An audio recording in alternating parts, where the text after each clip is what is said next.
Hey guys, glad you guys are back today. Thanks for checking in on your assignments every single day. I hope you guys have had a fabulous weekend with your families. We're all back ready to learn. So, what we're going to jump into this week is we are going to move away from the water cycle and now move into focusing on the air. Another way we can describe that is we can call it the atmosphere.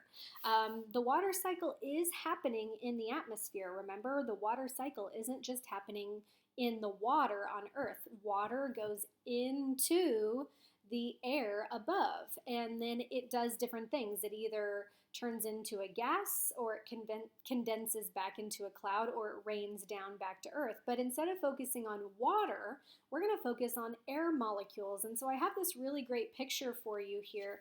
We're going to learn today a little bit about air pressure, a little bit so that we can understand density and how air behaves.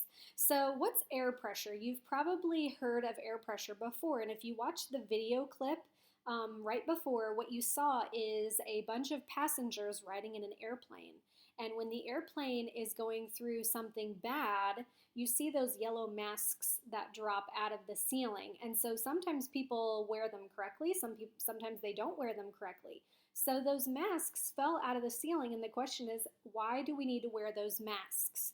I can breathe without them. I'm going to be fine. I don't want to wear it. It makes me look funny, or whatever we have to say of a reason why we don't want to pay attention and we don't want to wear the air masks, or why we don't think it's a big deal. So today we're going to kind of learn why you should wear your air mask if it drops from the ceiling above you on an airplane. And one of the reasons why is because of air pressure. Air pressure is the amount of force that air can exert. Now, sometimes air is a normal air pressure, which would be down here in this picture. We are at sea level, or we live on the main part of the earth, the flat part of the earth, and so our air pressure is what we're used to. We're used to the air pressure that we have in Kansas City. We're used to the amount of air that we are able to breathe, the amount of oxygen molecules that are in the air that let us breathe. But if we were to go somewhere else, like Colorado, where it's very, very mountainous, or even higher up, like Mount Everest, you're going to notice that the air is actually thinner. People say that it's thin air. What that means is there are fewer molecules there for you to breathe, fewer oxygen molecules the higher up you go. And so this is called altitude. Altitude is when you go higher up off of the ground. So if you're climbing a mountain, or if you're going up into the sky into an airplane, there is less air for you to breathe. There's fewer molecules. And so therefore there's less pressure, there's less air up there. And so look at the right-hand side of your screen. Why is that? How come when you go high up into the sky, there's less air? Well, gravity is pulling air towards Earth. We know that the Earth has a lot of gravity and air is very light, and so it's going to be pulled downward. So we live down here. Here's a little house and a little barn. We're in Missouri, so there's fields and there's crops and there's animals and different farms in our state.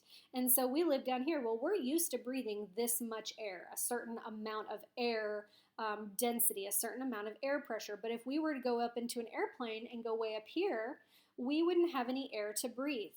And so the question is, how come we need to wear those air masks when they fall out of an airplane? Well, the airplane is built to give you more air.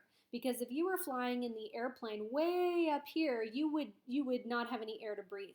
So the airplane is designed to pump air into what we call the cabin, which would be where you're seated. And if for some reason that part of the airplane broke, or if the airplane opened up and exploded, you would need to get more air very, very quickly, because there wouldn't be any air for you to breathe as you're taking breaths of air, because you're so high up in the sky. So when those air masks fall, you need to make sure that if that were to ever happen, that you would immediately, without even hesitating, grab that mask and put that over your face, because you know that within 10 to 30 seconds, you're going to have no air to breathe. So let's look at another picture really quickly as we finish up this lesson. These are 3 climbers. And as they're going up to the top of this very, very, very high mountain, 5 kilometers high is miles high, extremely high. So this would be like a Mount Everest or a Mount Kilimanjaro, extremely high. which hiker has the least pressure on him? It looks like these hikers are hiking straight up. Sea level would be down here where we're used to breathing. And so which one has the least amount of pressure? Well, the least amount of pressure on the person is probably going to be this person up here at the top. There's not very much air up there, so there's not a lot of air pressure. There's not a lot of air molecules that are available for him to breathe.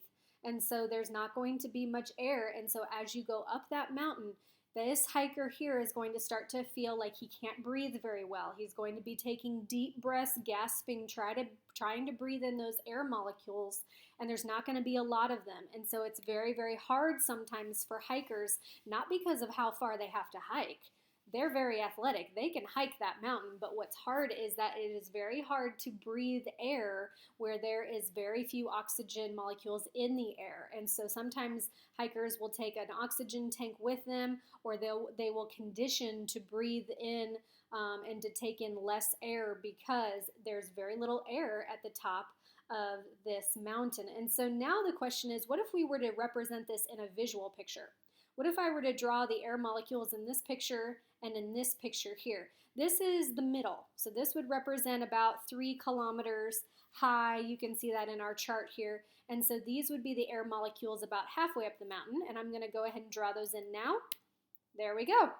So if you look here, this would be about medium air pressure, medium air density. But as we get higher, there is less air molecules.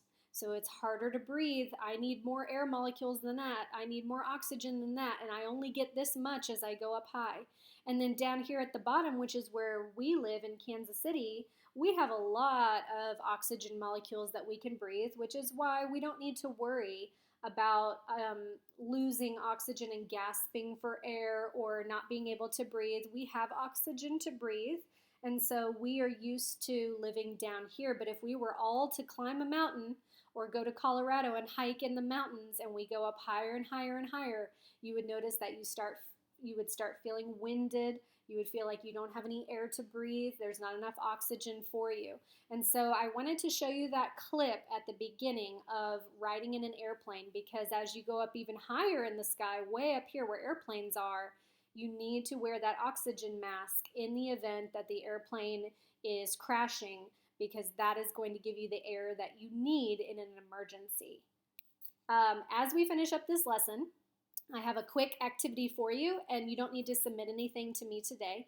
Here's what I'd like you to do. I'd like you to, with a parent's permission, look for some other movie clips or some even news reports of accidents that have happened in the sky where people have needed to wear their oxygen masks because they were not getting enough air.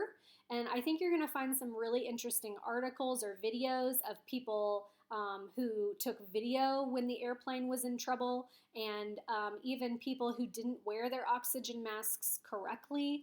And so I just want to kind of give you some exploring time. You can find movie clips, you can find news reportings, you can even send me what you find if you'd like to. I'd love to see what you guys have, but I'd love to see some examples of air pressure where people are in an airplane and they need to wear those yellow masks that fall from the top of the airplane, and kind of just look at it and get an idea so that the next time you ride in an airplane and you're hopefully having a safe flight, and the stewardess or the cabin attendants are showing you how to wear your masks, you'll pay attention next time so that you're as safe as you possibly can be. So if you want to look for some of those videos, I'd love to see what you guys find. Otherwise, if you have watched this video, then you are finished with today's lesson, and I will see you guys tomorrow.